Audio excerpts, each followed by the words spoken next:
तो देखिए, अब पाकिस्तान की आर्मी के चीफ जो बड़ी बड़ी बातें कर रहे थे पहलगाम अटैक के पहले, अब उनके चेहरे की हवाइयां उड़ी हुई हैं। पाकिस्तान के प्रधानमंत्री शहबाज शरीफ के हाथ कांपने लग गए हैं और जो भारत के खिलाफ उनकी नफरत थी ना, वो अब दहशत में तब्दील हो गई है भारत के इस बदले के बाद। ये रिपोर्ट दिखाते हैं आपको। चेहरों पर खौफ है, मीटिंग में मातम है, पैर कांप रहे हैं, दिल बैठा हुआ है। तस्वीरें पाकिस्तान की राजधानी इस्लामाबाद की हैं। पीएम शहबाज शरीफ की अध्यक्षता में राष्ट्रीय सुरक्षा परिषद की आपात बैठक हुई। इस मीटिंग में शेख ही बघाड़ने वाले आर्मी चीफ मुनीर का लटका हुआ चेहरा देखिए। कायरों के फेस बता रहे हैं कि फजीहत बहुत बड़ी हुई है। हिंदुस्तान के प्रहार से पाकिस्तान फौज के बुजदल कमांडर कांप रहे हैं। भारत की एयर स्ट्राइक के बाद पाकिस्तान बेहिसाब डरा है। पाकिस्तान अब खौफ में है मोदी की सेना से। पाकिस्तान को डर है मोदी सेना के गोले से, मोदी सेना के बारूद से, मोदी सेना की मिसाइलों से, हिंदुस्तान के राफेल से। दहशत का जिक्र पाकिस्तान की हर जुबान पर है।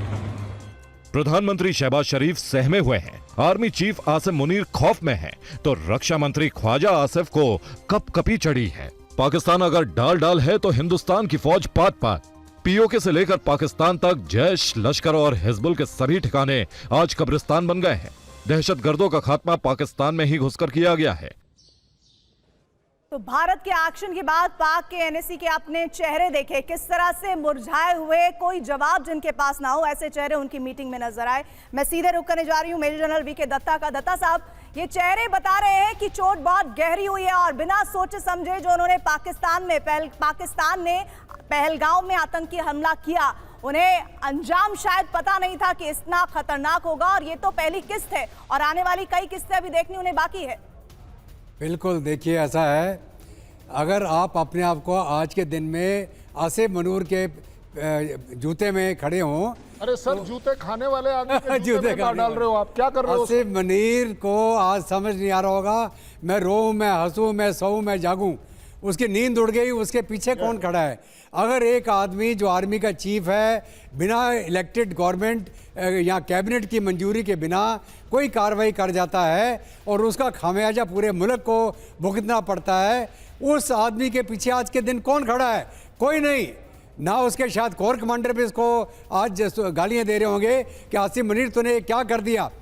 पूरी दुनिया के अंदर पाकिस्तान की थू-थू हो रही है, पाकिस्तान के अंदर पाकिस्तानी फौज पे थू-थू हो रही है और वहाँ का जो नारा लग रहा था, ये जो दहशतगर्दी है इसके पीछे वर्दी है, चाहे बलूचिस्तान हो, खैबर पख्तूनवा हो, पीओके में हो, तो आज के दिन में पाकिस्तान के अंदर पाकिस्तान की फौज की जो इज्जत थी उसकी। लेकिन कर्नल शैलेंद्र, मुझे एक चीज बताइए, सोच क्या रहे होंगे इस वक्त?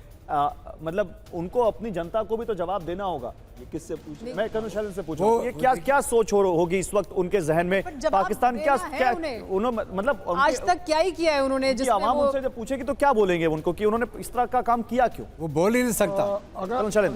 अगर आप इजाजत दें तो मैं आपको ये बता दूं, अखनूर में जो मेरे एक्स सर्विसमैन हैं, उनके पास एक छोटी सी एडवाइजरी ये चल रही है कि बच्चों को बोलिए कि कागज का जहाज भी ना बनाएं, क्योंकि अगर आपने पाकिस्तान की तरफ फेंक दिया तो वहां से फायरिंग हो जाएगी, वहां का एडी फायर आना शुरू हो जाएगा।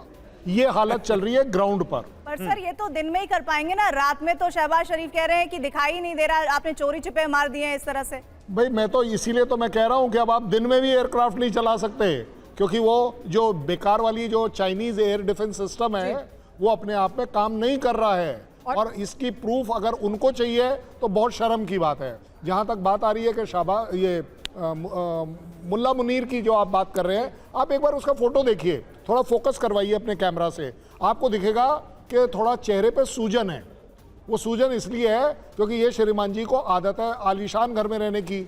आजकल ये रह रहे हैं अपने अंडर बंकर में, और उस बंकर में सबसे बड़ी प्रॉब्लम यह है कि आज इन्हें सवेरे 10 बजे तक सोने की आदत है। आज इन्हें सवेरे